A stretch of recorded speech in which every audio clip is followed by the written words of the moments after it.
Good morning, it's Karen, and I am back physically, mentally.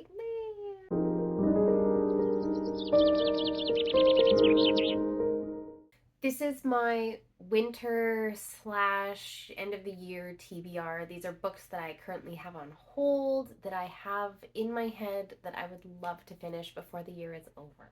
This is my first video that I am officially making after giving birth to my third child, who was a daughter. And this is her. She's absolutely a doll, and I'm hoping to get through this video before she wakes up.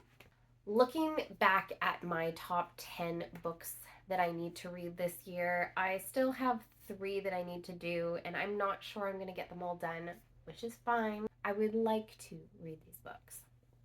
One of which is short stories by Anton Chekhov. I have got about that far in it. There was basically enough stories to read one a week, and then I kind of got stuck in June, so I didn't actually get that far. Some of these stories are a page long, some of these are about 5 pages, which they're all very bite-sized. I could read one a week. It's just remembering to read them. The thing that I'm kind of gathering from them so far, my aunt recommended me Chekhov because he has phenomenal story writing, short story writing capabilities, and I had never read anything by him before. And I can tell you right now that they all kind of have a very heavy Russian theme.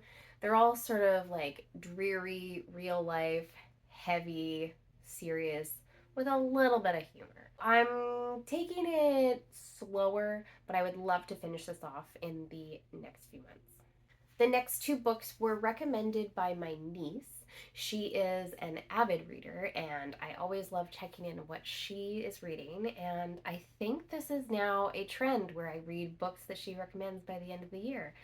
So the first one of these is The Prison Healer. She read this one actually while she was visiting, and she was raving about it. So I asked her, what's it about? It's about a girl who's in a prison and she's healing the inmates. It seems fantasy. I'm not sure what else it entails, but I have had such good hits from her recommendations before. I'm going to take it and I'm going to swing with it. The next one of these is a romance. I have been in the mood for some lighter, I don't want to say fluffy, but just lighter, more cheerful literature, and this one is called Better Than the Movies. Again, have not really read into this one, so I'm going in completely blindly, and I'm trusting her, and I'm hoping that I'll have a good time. Speaking of having a good time, The Impossible Fortune, which is the 5th book in the Thursday Murder Club series. I adore this series. I did watch the movie. I would give it like a 7 out of 10 if I had to give it a rating. I am a little bit sad that Ibrahim didn't really get his limelight. He seems sort of side charactered. And Joyce is lovely. She's my favorite character. I could listen to her narrate all day long. She's just this lovely older lady that I want to be like when I grow up. This is a murder mystery series wherein the detectives are amateurs and they are part of a retirement community where they sort of fall into solving these mysteries. They've made connections into the police force and around town. So this is fantastic and I always have a good time.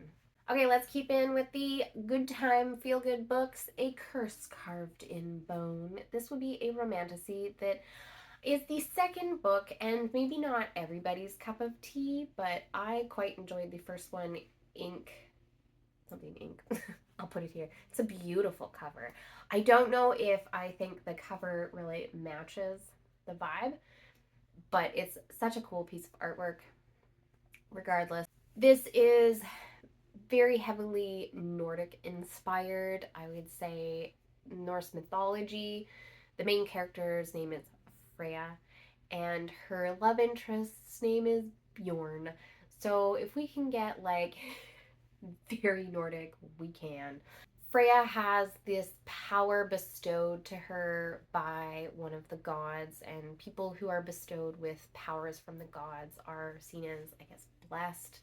And there's sort of a vying from the tribes for her power. They've got sort of like this steamy hot and cold relationship. There was a twist at the end of the last one that made me go and kind of wanted to keep reading on. So there it is. I'm gonna have a fun time with this one. I just finished the Aurelium Readathon. In fact, I think I graduated because this was my fourth year participating. So I guess I can't really be a math magician. I'm gonna have to brainstorm a new career path next year, which that's fine. At the end, G does a bunch of stats, and I like to sort of sift through the most popular read books, and this one popped up, and it looks like a whole heck of a lot of fun. It just sounds delightful. It's about a woman who has sort of drained her powers and needs to kind of retreat, so she starts innkeeping and she's just kind of dealing with all the sort of people who come in to her inn. The only thing that has me hesitant on this one is that there is a talking fox, and I am not a particular fan of talking animals. So we'll see how this one goes. In September, I kind of got into some historical books, namely World War One. I sort of hesitate away from the wars, the Great Wars, because I feel like they just get a little bit overdone. But for some reason, I'm just feeling that right now.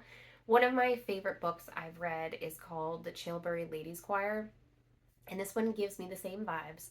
It's the Hazelbourne Ladies Motorcycle and flying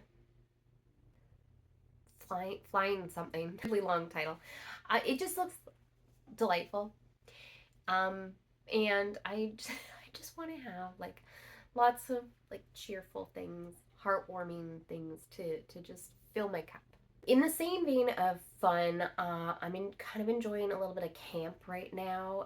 Dungeon Crawler Carl has been on my radar for a while. I'm not sure it's fully my jam, but we're gonna give it a shot anyway. This has sort of taken the fantasy sci-fi booktube corner by storm. A story about an alien invasion, and Carl has to join, well, he's sort of forced into participating in a fight for his life, basically. A kind of arena, if you will, where he has to fight other humans and like goblins and other sort of monstery type things. And it's supposedly televised across the universe because there's all these. It reminds me. The premise reminds me a lot of The Hitchhiker's Guide to the Galaxy. So if we're going for that kind of vibe, I'm in. This is not a game. Seems to me like I don't want to say cozy murder mystery, but it certainly intrigues me. The cover, hello, that looks fun. So it seems to be about a woman, a widow, and her granddaughter, and they get invited to an island by some recluse or something, and then somebody gets murdered, and the granddaughter and the grandmother have to solve the mystery together. And it kind of sounds just very enjoyable. I don't mind a little bit of darkness and my fun. Earlier this year, I read Andy Pelago, I think that's her name, the author. I read this book. Locked room, kind of locked island, a la Agatha Christie. Like, this kind of gives the same vibes. Liking it, love to try it. And lastly, I did add one spooky book for the end of October. I'm hoping I'll get it by then.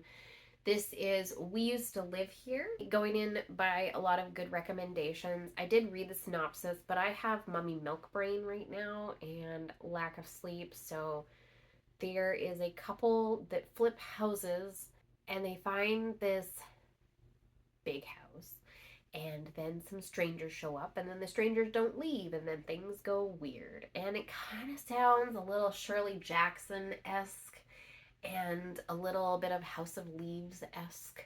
So I'm gonna go into this one, and I'm hoping to Not be scared too much because I'm a bit of a scaredy cat. And those are the books that I'm hoping to read by the year end. We shall see, and if not, I'm sure I'll pick up some other ones on the side. My name is Karen. I'm the Book Libraut. Thank you so much for watching.